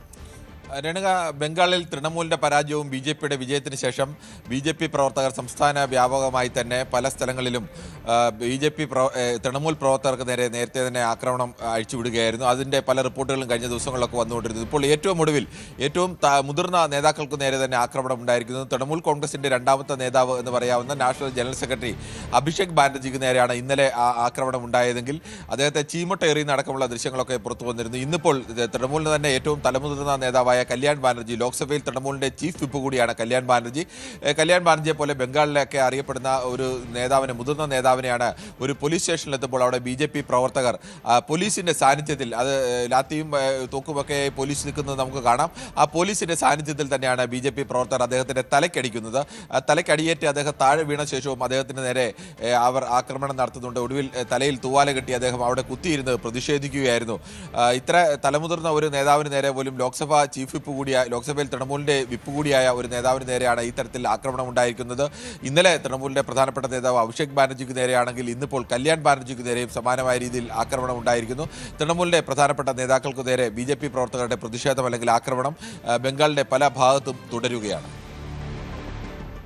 ശരി, കിരൺ ബാബു ആണ് വിവരങ്ങൾ നൽകിയത്. ഇറാനുമായുള്ള സമാധാന കരാറിൽ നിരവധി ഭേദഗതികൾ വരുത്താൻ ട്രംപ് നിർദ്ദേശിച്ചതായി സൂചന. വൈറ്റ് ഹൌസിൽ ദേശീയ സുരക്ഷാ സമിതി ഉദ്യോഗസ്ഥരുമായി ചേർന്ന യോഗത്തിലാണ് തീരുമാനം. ചില നിബന്ധനകൾ കർശനമാക്കിയതായും റിപ്പോർട്ടുണ്ട്. മാറ്റങ്ങൾ വരുത്തിയ കരാർ ഇറാന്റെ പരിഗണനയ്ക്കയച്ചിട്ടുണ്ട് എന്നതാണ് സൂചന. ഇറാനുമായി സമാധാന കരാർ ഉണ്ടാക്കാൻ US-ന് തിടുക്കമില്ലെന്ന് ഇന്ന് ഫോക്സ് ന്യൂസിന് നൽകിയ അഭിമുഖത്തിൽ ട്രംപ് പറഞ്ഞു. US-ഇറാൻ സമാധാന കരാർ അനിശ്ചിതമായി നീളാൻ സാധ്യതയുണ്ടെന്നുള്ള റിപ്പോർട്ടുകളാണ് നിലവിൽ പുറത്തുവരുന്നത്. US president Donald Trump white ഹൌസിൽ വെച്ച് ദേശീയ സുരക്ഷാ സമിതി ഉദ്യോഗസ്ഥരുമായി നടന്ന യോഗത്തിന് ശേഷം ഇറാനുമായിട്ടുള്ള കരാറിൽ ചില മാറ്റങ്ങൾ വരുത്തണമെന്ന് നിർദ്ദേശിച്ചതായിട്ടാണ് റിപ്പോർട്ടുകൾ സൂചിപ്പിക്കുന്നത്. US മാധ്യമങ്ങളാണ് ഇത്തരമൊരു റിപ്പോർട്ട് നിലവിൽ പുറത്തുവിട്ടിട്ടുള്ളത്. എന്നാൽ ട്രംപുമായി ബന്ധപ്പെട്ട് നിൽക്കുന്ന സർക്കാർ വൃത്തങ്ങൾ ഇക്കാര്യം ഇതുവരെ സ്ഥിരീകരിച്ചിട്ടില്ല. ഈ മാറ്റം വരുത്തിയിട്ടുള്ള പുതിയ കരാർ ഇറാന്റെ പരിഗണനയ്ക്കായി അയച്ചിട്ടുണ്ടെന്നാണ് നിലവിൽ ന്യൂയോർക്ക് ടൈംസ് ഉൾപ്പെടെയുള്ള മാധ്യമങ്ങൾ റിപ്പോർട്ട് ചെയ്തുകൊണ്ടിരിക്കുന്നത്. ഇതിനിടെ ട്രംപ് ഫോക്സ് ന്യൂസുമായി നൽകിയ അഭിമുഖത്തിന്റെ ചില ഭാഗങ്ങൾ ഇന്ന് പുലർച്ചെ പുറത്തു വന്നിരുന്നു. അതിൽ ട്രംപ് വ്യക്തമാക്കുന്നത് ഇറാനുമായി ഒരു സമാധാന കരാർ ഉണ്ടാക്കുന്നതിൽ അമേരിക്കയ്ക്ക് ധൃതിയില്ലെന്നാണ്. അമേരിക്ക പെട്ടെന്ന് ഒരു കരാർ ഇറാനുമായി ഒപ്പുവെച്ചാൽ അതിൽ പല കുഴപ്പങ്ങളും ഉണ്ടാകാൻ സാധ്യതയുണ്ട്. അപ്പോൾ ഒരു അബദ്ധവും ഉണ്ടാകാതെ പൂർണ്ണമായി ഒരു നല്ല കരാറിൽ ഒപ്പിടാനാണ് US ആഗ്രഹിക്കുന്നതെന്നും ട്രംപ് ഇതിൽ കൂട്ടിച്ചേർത്തിട്ടുണ്ട്. So we're getting what we want slowly. Very tough negotiators. It takes a long time. I'm in no hurry. I'd like to say I'm in a hurry because, gasoline prices are going to come tumbling down. But if you're going to be in a hurry, you're not going to make a good deal. And slowly but surely we're getting, I think, what we want. And if we don't get what we want, we're going to end it a different way. ഇതിൽ Trump കൂട്ടിച്ചേർക്കുന്ന മറ്റൊരു കാര്യം, ഇറാനുമായി ആണവ കരാർ വിഷയങ്ങൾ ചർച്ച ചെയ്തപ്പോൾ ഇനി ഒരിക്കലും ഒരു ആണവായുധം നിർമ്മിക്കില്ല എന്നാണ് ഇറാൻ തങ്ങളോട് ഉറപ്പ് നൽകിയിരുന്നത്. എന്നാൽ താൻ ഇറാനോട് ചോദിച്ച മറ്റൊരു കാര്യമെന്നത്, ഇനി മറ്റേതെങ്കിലും രാജ്യത്ത് നിന്ന് ഇറാൻ ആണവായുധം വാങ്ങിച്ചാൽ അത് ലോകത്തിന് വലിയൊരു ഭീഷണിയാകും, അക്കാര്യത്തിൽ എന്ത് ഉറപ്പ് നൽകാനാകുമെന്നുള്ളൊരു ചോദ്യം ഇറാനോട് ഉന്നയിച്ചു.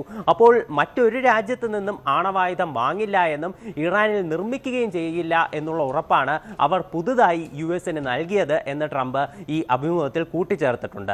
അതുകൊണ്ട് തന്നെ ഒരു പഴുതും കൊടുക്കാതെയുള്ള ഒരു കരാറിന് വേണ്ടി യുഎസ് ശ്രമിച്ചുകൊണ്ടിരിക്കുകയാണ്. ഇറാനിൽ നേരിട്ട് ചെന്ന് ആക്രമണം നടത്തി വേണമെങ്കിൽ ഒരു കരാറിലെത്താനാകും, പക്ഷേ അപ്പോൾ നിരപരാധികളുടെ ജീവൻ നഷ്ടമാകും. ഇക്കാര്യം താൻ ആഗ്രഹിക്കുന്നില്ല എന്നും ട്രംപ് കൂട്ടിച്ചേർത്തിട്ടുണ്ട്. അതിനോടൊപ്പം ട്രംപ് രസകരമായിട്ടുള്ള മറ്റൊരു കാര്യം കൂടി ഫോക്സ് ന്യൂസിനോട് പങ്കുവച്ചിട്ടുണ്ട്. അതായത് യുഎസ് ഇറാനിൽ ആക്രമണം നടത്താൻ പാടില്ലായിരുന്നു എന്നൊരു പ്രസ്താവനയാണ് ട്രംപ് നടത്തിയത്. അതായത് മുൻപ് ഇറാഖിൽ ആക്രമണം നടത്തിയത് ഒരു യുഎസ് ചെയ്ത ഒരു മണ്ടത്തരമായിരുന്നു. അന്ന് വെപ്പൺ ഓഫ് മാസ് ഡിസ്ട്രക്ഷൻ ഉണ്ടെന്ന് ആരോപിച്ചുകൊണ്ടാണ് യുഎസ് ഇറാഖിനെ ആക്രമിച്ചത്. അന്ന് യുഎസ് അത് ചെയ്യാൻ പാടില്ലായിരുന്നു. അതുപോലെ തന്നെ ഇറാനെയും ആക്രമിക്കാൻ പാടില്ലായിരുന്നു എന്നതാണ് തൻ്റെ അഭിപ്രായം. പക്ഷേ ഇറാനെ ആക്രമിക്കാതിരുന്നാൽ ഇറാൻ ഒരു ആണവായുധം നിർമ്മിക്കാനുള്ള എല്ലാ സാധ്യതയും ഉണ്ടായിരുന്നു. അത് തീർച്ചയായിട്ടും പശ്ചിമേഷ്യയ്ക്കും എല്ലാത്തിനുമുപരി ഇസ്രയേലിനും ഒരു ഭീഷണിയായി മാറും. ഈ ഭീഷണി ഒഴിവാക്കാൻ വേണ്ടിയിട്ടാണ് യുഎസ് ആക്രമണം നടത്തിയതെന്നും അതിൽ തങ്ങൾ പൂർണ്ണമായി വിജയിച്ചുവെന്നും ട്രംപ് ഫോക്സ് ന്യൂസിനോട് അവകാശപ്പെട്ടിട്ടുണ്ട്. അജയ് സുധ ബിജുവിന്റെ റിപ്പോർട്ടാണ് കണ്ടത്. അവധിക്കാലം കഴിഞ്ഞ കുട്ടികൾ നാളെ സ്കൂളിലേക്ക്. എല്ലാ വിദ്യാലയങ്ങളിലും പ്രവേശനോത്സവം നടത്തി നവാഗതരെ വരവേൽക്കും. സംസ്ഥാനതല പ്രവേശനോത്സവം Thiruvananthapuram Pattom government model girls higher secondary സ്കൂളിൽ മുഖ്യമന്ത്രി വി.ഡി. സതീശൻ ഉദ്ഘാടനം ചെയ്യും. പുത്തൻ യൂണിഫോമും പുസ്തകങ്ങളും ബാഗും കുടയും ഒക്കെയായി സ്കൂളിലെത്താൻ തയ്യാറെടുത്ത് കഴിയുകയാണ് കുട്ടികൾ. സ്കൂൾ വർക്ക് ഇനിയും മണിക്കൂറുകൾ മാത്രമാണ് ബാക്കിയുള്ളത്. കുട്ടികളൊക്കെ തന്നെ സ്കൂളിലേക്ക് പോകാൻ റെഡി ആവുന്നതിൻ്റെ ഒരു ആവേശത്തിലാണുള്ളത്. ഞാൻ നിൽക്കുന്നത് അങ്ങാടിപ്പുറത്താണ്. എൻ്റെ കൂടെ ഒരു കുട്ടിപ്പട്ടാളം തന്നെ ചേരുന്നുണ്ട്. ഇവരൊക്കെ തന്നെ അങ്ങാടിപ്പുറം തരകൻ സ്കൂളിലും വിദ്യാഭവൻ സ്കൂളിലൊക്കെ പഠിക്കുന്ന കുട്ടികളാണ്. കുറച്ച് മാലായ കുട്ടികളുണ്ട്, മിടുക്കന്മാരുണ്ട്. എന്താണ്, റെഡിയായോ? റെഡിയായി. എന്നാൽ എല്ലാവരും ബാഗൊക്കെ ആയിട്ട് ബുക്കൊക്കെ കിട്ടി, എല്ലാം വാങ്ങിച്ചോ? എല്ലാം വാങ്ങിച്ചു. സാധാരണ സ്കൂള് പോകാന്ന് പറയുമ്പോൾ എല്ലാവർക്കും വിഷമമൊക്കെയാണ്. എന്താണ്, നാളെ പോകുന്നതിന്റെ സന്തോഷമാണോ അതോ എന്താണ് തോന്നുന്നത്? സന്തോഷമാണ്. എന്താ സന്തോഷം തോന്നാറ കാരണം? ഫ്രണ്ട്സിനെയൊക്കെ കാണാൻ പഠിക്കാൻ രസമല്ലേ. 2 മാസമായിട്ട് കണ്ടിട്ടില്ലല്ലേ? കണ്ടിട്ടില്ല. ഇപ്പൊ മോളെ എത്രയിലേക്ക് ആകാൻ പോണേ? ഞാൻ 7ലേക്ക് ആകാൻ പോണേ. അപ്പോ വിദ്യാഭവൻ സ്കൂളിലല്ലേ പഠിക്കാൻ? ഒരാളോട് ഉണ്ടാകുന്നല്ലോ. അനിയനെ ഇവിടെ? മോനെ എത്രയല്ല പഠിക്കണേ? 4. എന്താണ് മോനെ സ്കൂൾ തുറക്കുന്നു പറയുമ്പോൾ വിഷമമുണ്ടോ? മുഖത്തൊരു വിഷമമുള്ള പോലെ, ഇത്തിരി ഗൗരവത്തിൽ ഇല്ല. എന്താ സ്കൂളിൽ പോകുന്നതിന്റെ ഏറ്റവും വലിയ സന്തോഷം? ഫ്രണ്ട്സിനൊക്കെ കാണാം. മിസ് ചെയ്യുന്നുണ്ടല്ലേ ഫ്രണ്ട്സിനൊക്കെ അല്ലേ? എന്താണ് തവണത്തെ സ്പെഷ്യൽ സ്കൂളിൽ തുറക്കുമ്പോൾ? ഫ്രണ്ട്സിനെ കാണാം, പിന്നെ പുതിയ ബാഗിന്റെ കാണട്ടെ. വാവ്, ഇതാണ് തവണത്തെ ബാഗ്. ഇത് അച്ഛന്റെ കൂടെ പോയി വാങ്ങിച്ചതാണോ അതോ അച്ഛൻ കൂടെ തന്നതാണോ? അച്ഛൻ്റെ കൂടെ പോയി വാങ്ങിച്ചു. നീ എന്നെ തിരഞ്ഞെടുത്തോ? ഇത് മതി എന്ന് പറഞ്ഞോ? അതോ അച്ഛൻ എടുത്ത് ഇത് മതി ഏതെങ്കിലും ആയിക്കോട്ടെ എന്ന് പറഞ്ഞില്ലല്ലോ? ഇല്ല. എന്തൊക്കെയാ ഇതിലുള്ളത്? ബുക്കൊക്കെ കിട്ടിയോ? നോട്ട്ബുക്കൊക്കെ വാങ്ങിച്ചോ? നോട്ട്ബുക്ക് വാങ്ങിച്ചില്ല. ബോക്സ് ഒക്കെ വാങ്ങി, ലഞ്ച് ബോക്സ്, വാട്ടർ ബോട്ടില്. എന്താ എല്ലാവരും ബാഗ് നോക്കട്ടെ. എന്താണ് ഇത്തവണ ബാഗ്? ഇതേത്? ഇത് ഈ മാലാക്കുട്ടർ ബാഗാണല്ലോ. പിങ്കാണല്ലോ. പിങ്കാണ് ഇഷ്ടപ്പെട്ട നിറം. എന്തൊക്കെയാ ബാഗിലുള്ളത്? ബുക്കും ബോക്സും ഉണ്ട് അല്ലേ? അച്ഛൻ വാങ്ങി തന്നോ അതോ മോളും കൂടി പോയിരുന്നോ അച്ഛൻ്റെ കൂടെ വാങ്ങിക്കാൻ? അച്ഛൻ്റെ കൂടെ പോയിരുന്നോ? പോയി. ഇതിലെന്തൊക്കെയുള്ള ബാഗില്? ബുക്കും ബോക്സും. ടെക്സ്റ്റ് ബുക്കൊക്കെ കിട്ടിയോ സ്കൂളിൽ നിന്ന്? കിട്ടി. തുറന്നു നോക്കിയോ? അപ്പൊ നല്ല മണം ഉണ്ടോ ടെക്സ്റ്റ് ബുക്കിനൊക്കെ? കഥയൊക്കെ വായിക്കാൻ തുടങ്ങിയോ? ഇത് ചെറുതായിട്ടൊക്കെ അല്ലേ? ബുക്ക് കിട്ടിയിരുന്നോ? വായിച്ചു നോക്കിയോ? അപ്പൊ എന്താ പറഞ്ഞേ? അച്ഛനമ്മയൊക്കെ സഹായിക്കുന്നുണ്ടോ വായിക്കാൻ? അച്ഛനും അമ്മയ്ക്കും ജോലിയുണ്ട്. ഒറ്റക്കിരുന്ന് വായിക്കല്ലേ? അയ്യോ. മോളെ ഏത് സ്കൂളാ? എത്രയൊക്കെയാ നീ? 7ക്ക്. നിങ്ങളൊരു ക്ലാസ്സിലാ? നിങ്ങൾ വേറെ സ്കൂളിലാണല്ലോ അല്ലേ? എന്താണ് എന്നിട്ട് സ്കൂളിൽ പോകുമ്പോൾ എന്താണ് നിങ്ങൾ എക്സൈറ്റ്മെന്റ്? കൂട്ടുകാരെ കാണുന്നതാണോ? പുതിയ ബുക്ക് കിട്ടുന്നതാണോ? എന്താണ്? എല്ലാം ഉണ്ടല്ലേ? ഇവിടെ 2 മിടുക്കന്മാരുണ്ടല്ലോ ഇവിടെ തരംഗ സ്കൂളിൽ അല്ലേ? എവിടെ എന്നിട്ട് ബുക്കും ബാഗൊക്കെ വാങ്ങിച്ചോ? വീട്ടിലാണ്. എന്താണ് ഇത്തവണത്തെ എക്സൈറ്റ്മെന്റ് സ്കൂൾ തുറക്കുമ്പോൾ? എന്താ സ്കൂളിൽ പോവാ, എന്നിട്ട് കൂട്ടുകാരന്മാരെ കാണുക, പിന്നെ ടീച്ചറൊക്കെ കണ്ടിട്ട് പഠിക്കുക. എല്ലാം കിട്ടിയോ? ബുക്കും ബാഗ് എല്ലാം കിട്ടി? ടെക്സ്റ്റ് ബുക്ക് കിട്ടിയിട്ടില്ല. ടെക്സ്റ്റ് കിട്ടിയിട്ടില്ല. ബാഗ് ഉണ്ട്, പുസ്തകം, പിന്നെ ബോക്സ് ഉണ്ട്. അനിയനല്ലേ? അനിയത്രയില്ല? ഞാൻ ഒന്നില്ല. പുതിയ സ്കൂളിലേക്കാണോ അതോ കഴിഞ്ഞ അവിടെ UKG ആയിരുന്നോ? അല്ല, ഞങ്ങള് തൃശ്ശൂരിലായിരുന്നു. പിന്നെ ഇങ്ങോട്ട് വാടക വീട്ടിൽ ഇങ്ങോട്ട് മാറിയതാ അല്ലേ? എന്നിട്ട് എവിടെ ബുക്കും ബാഗൊക്കെ വാങ്ങിച്ചോ? എന്താണ് ഇത്തവണ സ്പെഷ്യലൈസ് ചെയ്ത് എന്തൊക്കെയാ വാങ്ങിച്ച സ്കൂളിൽ നിന്ന്? ബോക്സിൽ എന്തൊക്കെയാ വാങ്ങിച്ച? എന്തെങ്കിലും സ്പെഷ്യലായിട്ട് വാങ്ങിച്ചോ? നിങ്ങൾക്ക് ഏത് കളറാ പ്രിഫർ ചെയ്ത് ബാഗിനൊക്കെ? ബാഗോ? ബ്ലൂ ആണോ? മഞ്ഞ. പെൺകുട്ടികൾക്കാണോ പിങ്ക് അധികം ഇഷ്ടം? Pink bags? ഏത് മോളുടെ ഇഷ്ടപ്പെട്ട കളർ എന്താ? പർപ്പിൾ കളറാണോ? മോളെ എന്നിട്ട് ബ്ലൂ ആണല്ലോ എടുത്തത്? ബ്ലൂ കിട്ടിയത് അല്ലേ? നമ്മളിവിടെ ബ്ലൂ തന്നെ ആയിരിക്കും അല്ലേ? ബോയ്സിനൊക്കെ?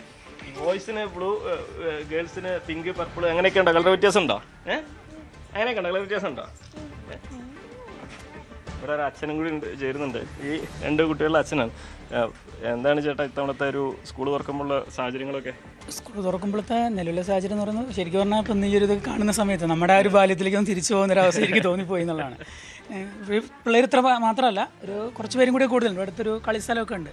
നമ്മളൊക്കെ പണ്ട് കളിച്ചിരുന്ന പോലെ അല്ലെങ്കിലും അവർ ഇത്തവണ നന്നായിട്ട് എൻജോയ് ചെയ്തൊരു വെക്കേഷൻ തന്നെയാണെന്ന് പറയാം. അവരൊരു 10-18 പേരുടെ കുട്ടിപ്പട്ടാളം തന്നെ ഉണ്ടായിരുന്നു. നന്നായിട്ട് അവർ എൻജോയ് ചെയ്തിട്ടുണ്ട്. പിന്നെ സ്കൂൾ തുറക്കുമ്പോൾ പൊതുവേ നമ്മുടെ മഴ കാലഘട്ടം തന്നെ മഴ വരുന്നുണ്ട്. പിന്നെ നമ്മുടെ അന്തരീക്ഷമാണ്. നമുക്ക് 1-ാം തീയതി പോകുമ്പോൾ നമ്മുടെ ഒരു ബാല്യം അങ്ങനെയാണല്ലോ. അതുപോലെ തന്നെയാണ് അപേക്ഷിച്ച് ഇത്തവണ ബാഗിനും ഇതിനൊക്കെ വില കൂടിയതായി തോന്നുന്നുണ്ടോ? തീർച്ചയായും സാധാരണ ഓരോ വർഷം കഴിയുമ്പോഴും അതിന് അനുപാതികമായിട്ടുള്ള കൂടുതൽ തന്നെയാണ്. ബജറ്റ് വർദ്ധിച്ചു. തീർച്ചയായും.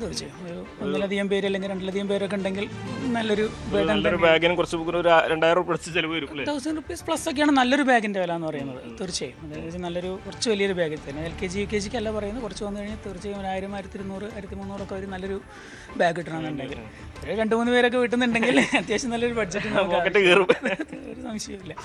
തീർച്ചയായും. എന്നാലും നമുക്ക് ഒരു പാട്ട് പാടിയാലോ കൂട്ടുകാരെല്ലാം കൂടിയിട്ട്? 2 വരി പാടാം.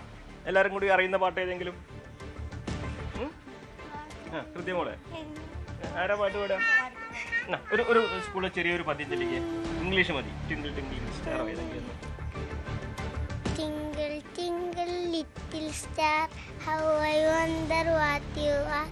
Up above the world so bright high, like a diamond in the sky.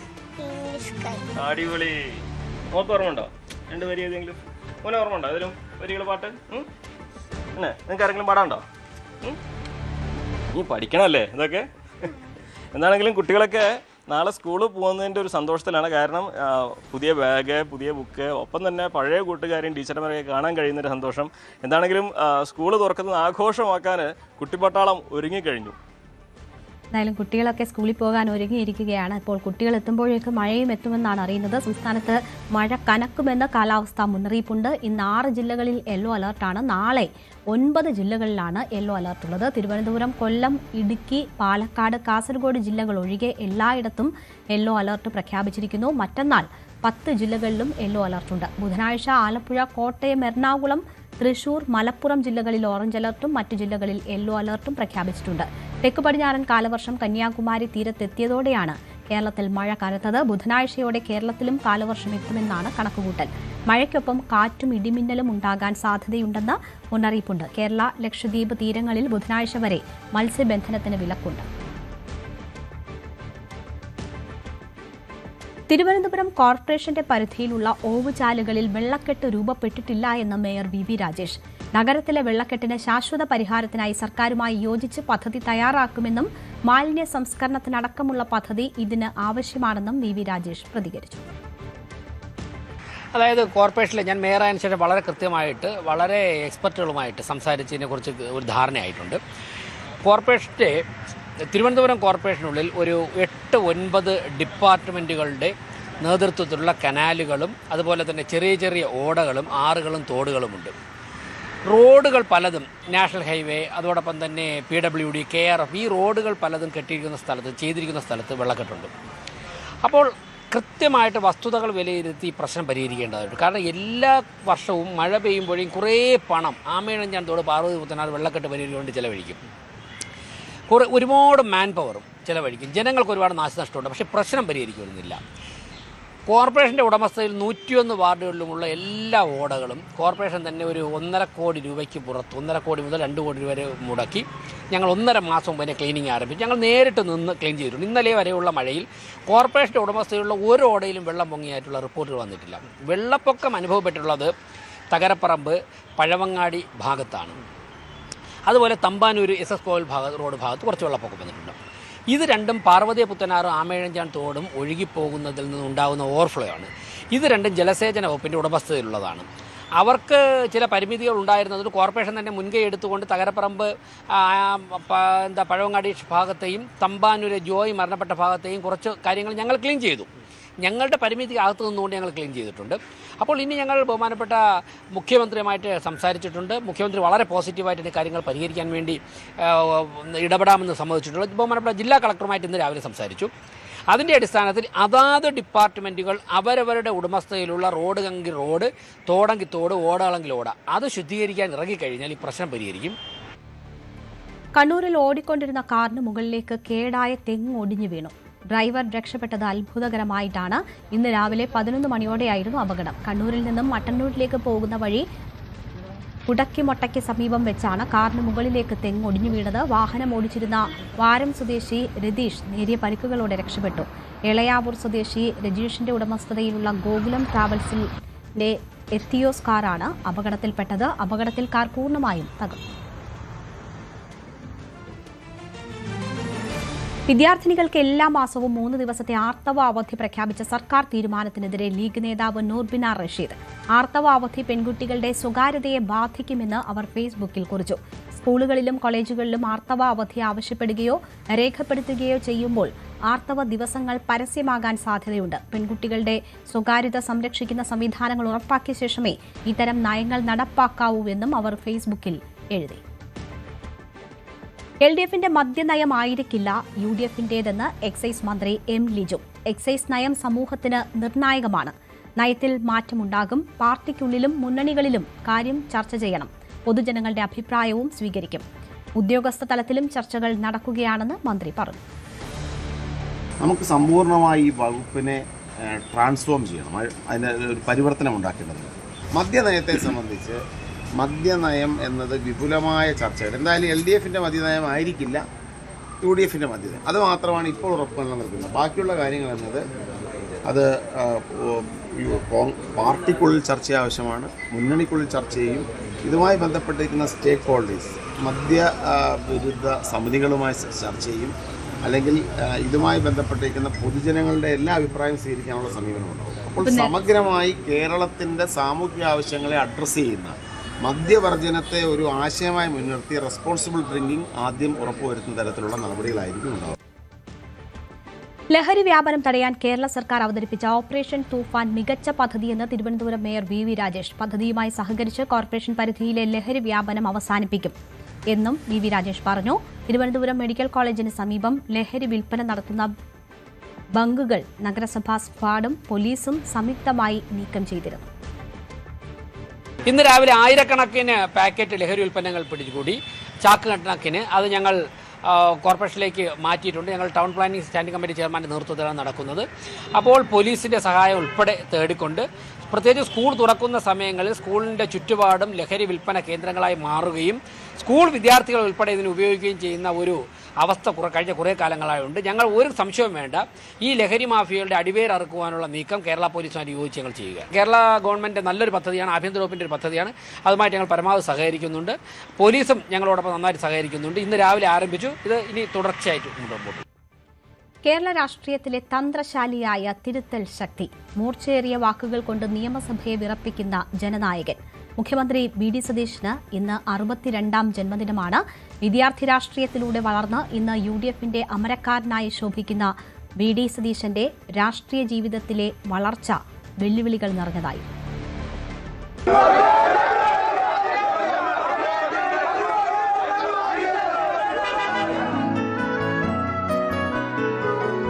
കാര്യങ്ങൾ പഠിച്ചവതരിപ്പിക്കുന്നതിൽ വി.ഡി. സതീശനോളം പോന്ന മറ്റൊരു നേതാവ് സമകാലിക കേരള രാഷ്ട്രീയത്തിലുണ്ടോ എന്ന് സംശയമാണ്. വാക്കുകളിലെ മിതത്വവും നിലപാടുകളിലെ കാർക്കശ്യവുമാണ് സതീശനെ മറ്റുള്ളവരിൽ നിന്നും വ്യത്യസ്തനാക്കുന്നത്. പ്രതിപക്ഷ നേതാവെന്ന പദവിയിലിരുന്ന് സർക്കാരിനെ പ്രതിരോധത്തിലാക്കാൻ അദ്ദേഹം പുറത്തെടുത്ത തന്ത്രങ്ങൾ അത്രമേൽ കൃത്യതയുള്ളതായിരുന്നു. എറണാകുളം നെട്ടൂർ സ്വദേശിയായ വടശ്ശേരി ദാമോദരൻ മേനോൻ സതീശൻ എന്ന വി.ഡി. സതീശൻ കലാലയ രാഷ്ട്രീയത്തിലൂടെയാണ് ഉയർന്നു വന്നത്. നിയമബിരുദവും ബിരുദാനന്തര ബിരുദവും നേടിയ ശേഷം ഹൈക്കോടതിയിൽ അഭിഭാഷകനായി തിളങ്ങുമ്പോഴും ജനങ്ങൾക്കിടയിലായിരുന്നു സതീശന്റെ മനസ്സ്. 2001 പറവൂർ മണ്ഡലത്തിൽ നിന്നാണ് സതീശൻ ആദ്യമായി നിയമസഭയിലെത്തുന്നത്. പിന്നീട് പറവൂരിന് സതീശനല്ലാതെ മറ്റൊരു ജനപ്രതിനിധിയെ ചിന്തിക്കാൻ പോലുമായില്ല. പ്രളയകാലത്ത് പറവൂരിനെ നെഞ്ചോട് ചേർത്ത് പിടിച്ച് അദ്ദേഹം നടപ്പിലാക്കിയ പുനർജനി പദ്ധതി സതീശൻ എന്ന ജനനായകന്റെ ഭരണാധികാര മികവിന്റെയും മാനവികതയുടെയും നേർക്കാഴ്ചയായിരുന്നു. ഗ്രൂപ്പ് രാഷ്ട്രീയത്തിന്റെ അതിപ്രസരമുള്ള കോൺഗ്രസിൽ കഠിനാധ്വാനവും പാർലമെന്ററി രംഗത്തെ മികവും കൊണ്ട് മാത്രമാണ് വി.ഡി. സതീശൻ KPCC വൈസ് പ്രസിഡന്റ് പദവിയിലേക്കും പിന്നീട് പ്രതിപക്ഷ നേതൃസ്ഥാനത്തേക്കും ഒടുവിൽ കേരള മുഖ്യമന്ത്രി പദവിയിലേക്കും എത്തിയത്. വടശ്ശേരി ദാമോദര മേനോൻ സതീശൻ എന്ന ഞാൻ. വായനയും പുസ്തകങ്ങളെയും പ്രണയിക്കുന്ന സതീശൻ രാഷ്ട്രീയത്തിലെ സൗമ്യനായ കഠിനാധ്വാനിയാണ്. വിമർശനങ്ങൾക്കും രാഷ്ട്രീയ പോരാട്ടങ്ങൾക്കുമപ്പുറം വ്യക്തിബന്ധങ്ങൾക്ക് ഏറെ വില കൽപ്പിക്കുന്ന നേതാവ് കൂടിയാണ് വി.ഡി. സതീശൻ. ന്യൂസ് 18 കൊച്ചി. മുഖ്യമന്ത്രി വി.ഡി. സതീശനെ കണ്ട് തുഷാർ വെള്ളാപ്പള്ളി. വി.ഡി. സതീശന്റെ പിറന്നാൾ ദിവസം അദ്ദേഹത്തിന്റെ ദേശത്തെ വസതിയിലെത്തിയാണ് SNDP യോഗം വൈസ് പ്രസിഡന്റും SN ട്രസ്റ്റ് അസിസ്റ്റന്റ് സെക്രട്ടറിയുമായ തുഷാർ വെള്ളാപ്പള്ളി കൂടിക്കാഴ്ച നടത്തിയത്. മുഖ്യമന്ത്രിയെ അനുമോദനം അറിയിക്കാനാണ് എത്തിയതെന്നും SNDP യോഗം ജനറൽ സെക്രട്ടറിയുമായി മുഖ്യമന്ത്രി കൂടിക്കാഴ്ച നടത്തുമെന്നും തുഷാർ വെള്ളാപ്പള്ളി പറഞ്ഞു. ഒന്നുമില്ല, എന്തെന്താ ആവശ്യങ്ങളൊന്നുമില്ല. ഞങ്ങൾ സഹോദര സംഭാഷണങ്ങൾ മാത്രം, വേറെ ഒന്നുമില്ല. അത് ഡേറ്റ് അല്ലേ, പ്രധാന ദിവസമല്ല. ഏതായാലും കാഷ്വലായിട്ടാണ് അദ്ദേഹത്തിന് പിറന്നാളാണെങ്കിലും അല്ലെങ്കിൽ ഡേറ്റ് ഓഫ് ബർത്ത് ആണെങ്കിലും കാഷ്വലായിട്ടാണ് ഞങ്ങൾ ഡേറ്റ് ഇങ്ങനെ ഞങ്ങൾ സംസാരിച്ച് പെട്ടെന്ന് പറഞ്ഞത്. ഞാനിപ്പോൾ കാര്യം വന്ന ശേഷം ഞാനൊരു 3-4 ദിവസമല്ലേ വന്നിട്ട് ഇന്ത്യക്ക് വരുന്നത്. അപ്പോൾ ആ സമയത്ത് ആദ്യത്തെ വിളിച്ച സമയത്ത് തന്നെ ഫോണിലും കിട്ടാൻ ബുദ്ധിമുട്ടുണ്ടായിരുന്നു. അതേതല്ല SNDP യോഗത്തിൻ്റെ ഭാരവാഹികളാണ് എല്ലാവരും. അന്തരിച്ച മുൻ പൊതുമരാമത്ത് വകുപ്പ് മന്ത്രി TU കുരുവിളയുടെ സംസ്കാരം ഇന്ന് നടക്കും. ഉച്ചയ്ക്ക് 2 മണിക്ക് കോതമംഗലം ചേലാട് സെന്റ് സ്റ്റീഫൻസ് പള്ളിയിലാണ് ചടങ്ങുകൾ നടക്കുക. മുഖ്യമന്ത്രി വി.ഡി. സതീശൻ വസതിയിലെത്തി ഇന്നലെ ആദരാഞ്ജലി അർപ്പിച്ചിരുന്നു. ആഭ്യന്തരമന്ത്രി രമേശ് ചെന്നിത്തല, മന്ത്രിമാരായ സണ്ണി ജോസഫ്, PC വിഷ്ണുനാഥ്, കേരള കോൺഗ്രസ് നേതാവ് PJ ജോസഫ്, വിവിധ രാഷ്ട്രീയ സാംസ്കാരിക സാമുദായിക സംഘടനാ നേതാക്കൾ എന്നിവരും വീട്ടിലെത്തിയിരുന്നു.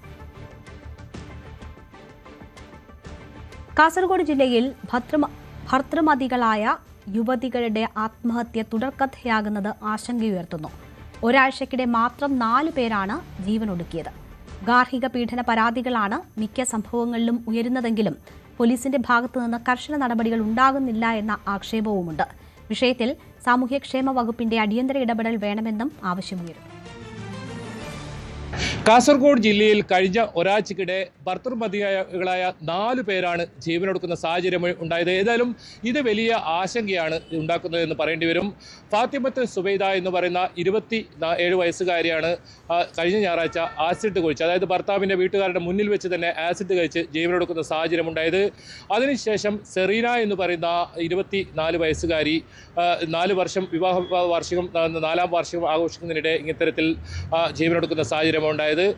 കഴിഞ്ഞ ദിവസമാണ് അശ്വതി എന്ന് പറയുന്ന 24 വയസ്സുകാരി, അതായത് കാസർകോട്ടെ ഒരു നഴ്സാണ്. ഇവരുടെ വിവാഹം കഴിഞ്ഞ് 3 ആഴ്ച മാത്രമേ ആയുള്ളൂ ജീവനെടുക്കുന്ന സാഹചര്യമുണ്ടായി. കർമ്മന്തൊടിയിലെ സൗവർണിക എന്ന് പറയുന്ന 41 വയസ്സുകാരിയാണ് ഏറ്റവും ഒടുവിലായി ഇത്തരത്തിൽ ജീവനൊടുക്കിയത്.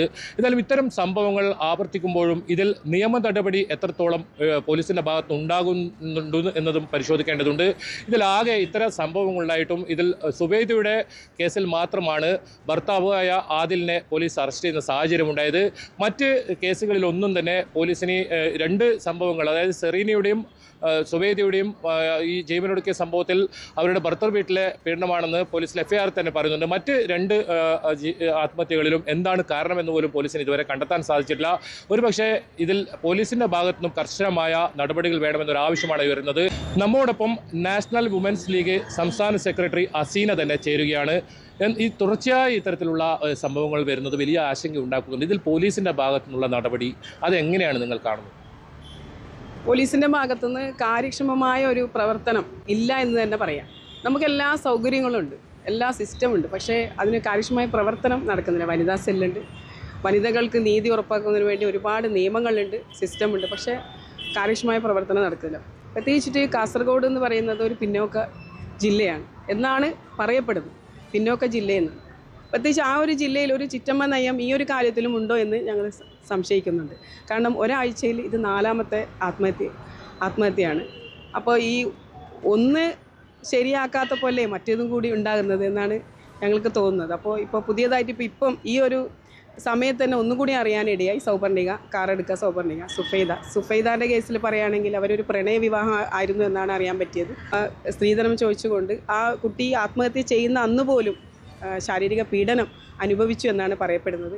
ഭർത്താവിൻ്റെ വീട്ടുകാരും കൂടി കുട്ടിയെ മർദ്ദിച്ചു എന്ന് പറയുന്നു.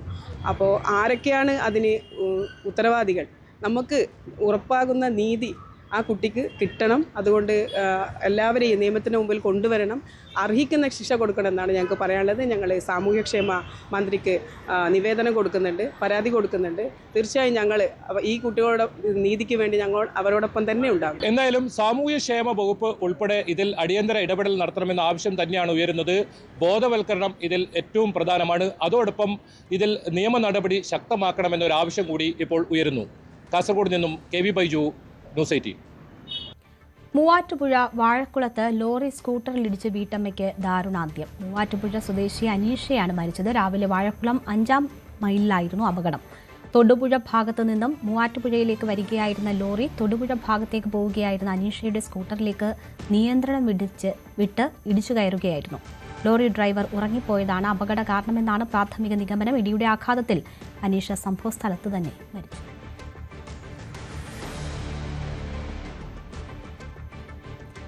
IPL-ൽ കലാശപ്പോരിന്ന്.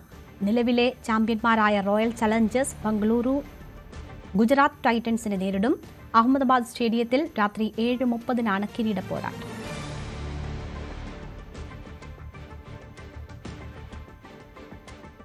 ഇന്നത്തെ സ്വർണം വെള്ളി നിരക്ക്. കവിത ഗോൾഡ് ആൻഡ് ഡയമണ്ട്സ് ഇന്നത്തെ സ്വർണം വെള്ളി നിരക്കുകൾ നിങ്ങൾക്കായി സമർപ്പിച്ചത് Kavitha gold and diamonds, the versatile jeweller. സ്വർണം 22 ക്യാരറ്റ് ഗ്രാമിന് 14,395 രൂപ, പവന് 1,15,160 രൂപ. സ്വർണം 18 ക്യാരറ്റ് ഗ്രാമിന് 11,895 രൂപ, പവന് 95,160 രൂപ. വെള്ളി ഗ്രാമിന് 280 രൂപ, കിലോയ്ക്ക് 2,80,000 രൂപ. കവിത ഗോൾഡ് ആൻഡ് ഡയമണ്ട്സ് ഇന്നത്തെ സ്വർണം വെള്ളി നിരക്കുകൾ നിങ്ങൾക്കായി സമർപ്പിക്കുന്നത് Kavitha gold and diamonds, the versatile jeweller. പകൽ വാർത്ത പൂർണ്ണമാകുന്നു.